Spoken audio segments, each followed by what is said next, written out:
నేను ఇప్పుడు చెప్పబోయే కేసు ఎక్కువగా చిన్నపిల్లల్లో అబ్జర్వ్ చేస్తూ ఉంటాము, కానీ ఇవి పెద్దవారిలో కూడా చాలా ఇబ్బంది పెడుతూ ఉంటాయన్నమాట.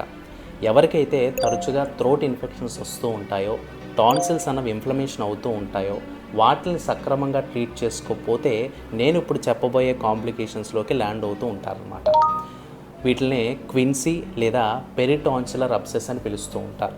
సేమ్ ఇదే కాంప్లికేషన్స్తో నా దగ్గర ఒక 28 సంవత్సరాల నుండి ఒక ఆయన రావడం జరిగింది.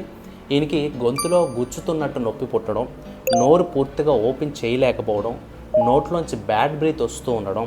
ఇవే కాకుండా మేము ఎగ్జామినేషన్ చేసినప్పుడు థ్రోట్లో టాన్సిల్స్ అన్నవి ఇన్ఫ్లమేషన్ ఏర్పడి, అబ్సెస్ ఏర్పడి, దాని మీద తెల్లగా మచ్చల్లాగా ఉండడం అబ్జర్వ్ చేశామన్నమాట. నాకు ఈ సమస్య అన్నది చిన్నప్పటి నుంచి ఉందండి. మధ్యలో చాలా తగ్గిపోయి మళ్ళీ ఈ 5 సంవత్సరాల నుంచి కూడా ఎన్ని యాంటీబయాటిక్లు వాడినా కూడా తగ్గడానికి ఒక నెల రోజులు పడుతుంది. మళ్ళీ నెల రోజులు బాగుండి మళ్ళీ ఇదే కాంప్లికేషన్ అనేది నాకు వస్తుంది. దీనికి పర్మనెంట్గా నాకు సొల్యూషన్ కావాలని చెప్పడం జరిగిందనమాట. మేము ఏ క్రోనిక్ కాంప్లికేషన్ అయినా ఆ వ్యాధి యొక్క మూలం నుంచి కూడా కేసు అంతా తీసుకుని మందులు పెట్టడం జరుగుతుంది. ఈయనకి పెట్టిన వితిన్ 15 డేస్లో చాలా మంచి రిజల్ట్ వచ్చింది. సో మీలో కూడా ఇటువంటి కాంప్లికేషన్స్ కనిపిస్తూ ఉంటే హోమియోపతి ప్రిఫర్ చేయండి, మంచి రిజల్ట్ చూస్తారు. దీనికోసం మరిన్ని టిప్స్ కావాలి అంటే కామెంట్లో డైట్ అని పెట్టండి, నేను సెండ్ చేస్తాను. Thank you.